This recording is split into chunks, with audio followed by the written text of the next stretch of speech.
शिवाय नमस्तुभ्यम। अध्याय 43 प्रारंभ। ब्रह्मा जी कहते हैं, नारद, इस प्रकार श्री विष्णु के मेरे देवताओं और ऋषियों के तथा अन्य लोगों के स्तुति करने पर महादेव जी बड़े प्रसन्न हुए।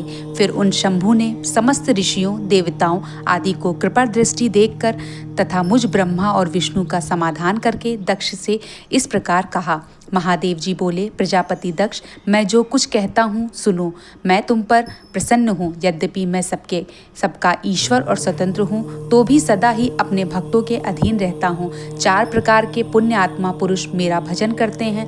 दक्ष प्रजापति, उन चारों भक्तों में पूर्व की अपेक्षा उत्तरोत्तर श्रेष्ठ है। उनमें पहला आर्त, दूसरा जिज्ञासु, तीसरा अर्थार्थी और चौथा ज्ञानी है। पहले के 3 तो सामान्य श्रेणी के भक्त हैं, किंतु चौथे का अपना विशेष महत्व है। उन सब भक्तों में चौथा ज्ञानी ही मुझे अधिक प्रिय है। वह मेरा रूप माना गया है, उसमें बढ़कर दूसरा कोई मुझे प्रिय नहीं। या मैं सत्य सत्य कहता हूँ, मैं आत्मज्ञ हूँ। वेद वेदांत के पारगामी विद्वान ज्ञान के द्वारा मुझे जान सकते हैं। जिनकी बुद्धि मंद है, वे ही ज्ञान के बिना मुझे पाने का प्रयत्न करते हैं। कर्म के अधीन हुए मूढ़ मानव मुझे वेद, यज्ञ, दान और तपस्या द्वारा भी कभी नहीं पा सकते। अतः दक्ष, आज से तुम बुद्धि के द्वारा मुझ परमेश्वर को जानकर ज्ञान का आश्रय ले समाहित चित्त होकर कर्म करो। प्रजापते, तुम उत्तम बुद्धि के द्वारा मेरी दूसरी बात भी सुनो। मैं अपने सगुण स्वरूप के विषय में भी इस गोपनीय रहस्य को धर्म की दृष्टि से तुम्हारे सामने प्रकट करता हूँ। जगत का परम कारण रूप मैं ही ब्रह्मा और विष्णु हूँ। मैं ही सबका आत्मा, ईश्वर और साक्षी हूँ। स्वयं प्रकाश तथा निर्विशेष हूँ।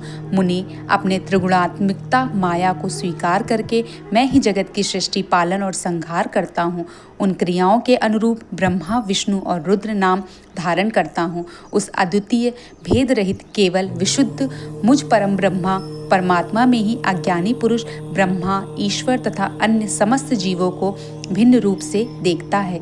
जैसे मनुष्य अपने सिर और हाथ आदि अंगों में ये मुझसे भिन्न है, ऐसी परकीय बुद्धि कभी नहीं करता, उसी तरह मेरा भक्त प्राणी मात्र में मुझसे भिन्न नहीं देखता। दक्ष, मैं ब्रह्मा और विष्णु तीनों स्वरूपतः एक ही है तथा हम ही संपूर्ण जीव रूप हैं।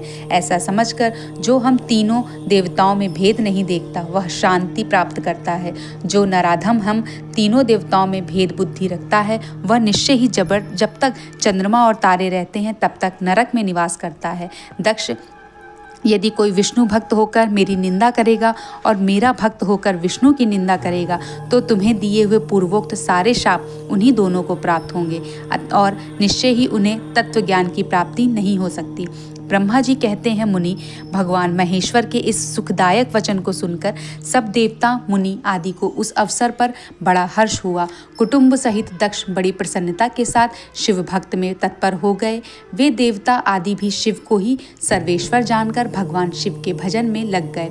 जिसने जिस प्रकार परमात्मा शंभु की स्तुति की थी, उसे उसी प्रकार संतुष्ट चित्त एवं शंभु ने वर दिया।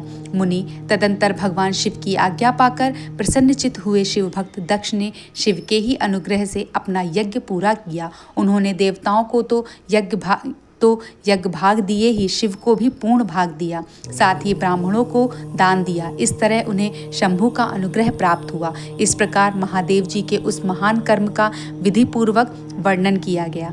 प्रजापति ने ऋतुजों के सहयोग से उस यज्ञ कर्म को विधिवत समाप्त किया। मुनीश्वर, इस प्रकार परम ब्रह्म स्वरूप शंकर के प्रसाद से वह दक्ष का यज्ञ पूरा हुआ। तदंतर सब देवता और ऋषि संतुष्ट हो भगवान शिव के यश का वर्णन करते हुए अपने अपने स्थान को चले गए। दूसरे लोग भी उस समय वहां से सुखपूर्वक विदा हो गए। मैं और श्री विष्णु भी अत्यंत प्रसन्न हो भगवान शिव के सर्व मंगलदायक सुयस का निरंतर गान करते हुए अपने अपने स्थान को सा आनंद चले आए। सत्पुरुषों के आश्रयभूत महादेव जी भी दक्ष से सम्मानित हो प्रीति और प्रसन्नता के साथ गणों सहित अपने निवास स्थान कैलाश पर्वत को चले गए। अपने पर्वत पर आकर शंभु ने अपने प्रिय सती का स्मरण किया और प्रधान गणों से उनकी कथा कही। इस प्रकार दक्ष कन्या सती यज्ञ में अपने शरीर को त्याग कर फिर हिमालय की पत्नी मेना के गर्भ से उत्पन्न हुई, यह बात प्रसिद्ध है। फिर वहाँ तपस्या करके गौरी शिवा ने भगवान शिव का पति रूप में वरण किया। वे उनके वामांग में स्थान पाकर अद्भुत लीलाएं करने लगी। नारद, इस तरह मैंने तुमसे सती के परम अद्भुत दिव्य चरित्र का वर्णन किया, जो भोग और मोक्ष को देने वाला तथा संपूर्ण कामनाओं को पूर्ण करने वाला है। यह उपाख्यान पापों को दूर करने वाला, पवित्र एवं परम पावन है, स्वर्ग, यश तथा आयु को देने वाला है तथा पुत्र पौत्र रूप फल प्रदान करने वाला है। तात, जो भक्तिमान पुरुष भक्तिभाव से लोगों को यह कथा सुनाता है, वह इस लोक में संपूर्ण कर्मों का फल पाकर परलोक में परम गति को प्राप्त कर लेता है। अध्याय 43 समाप्त। श्री शिवाय नमः।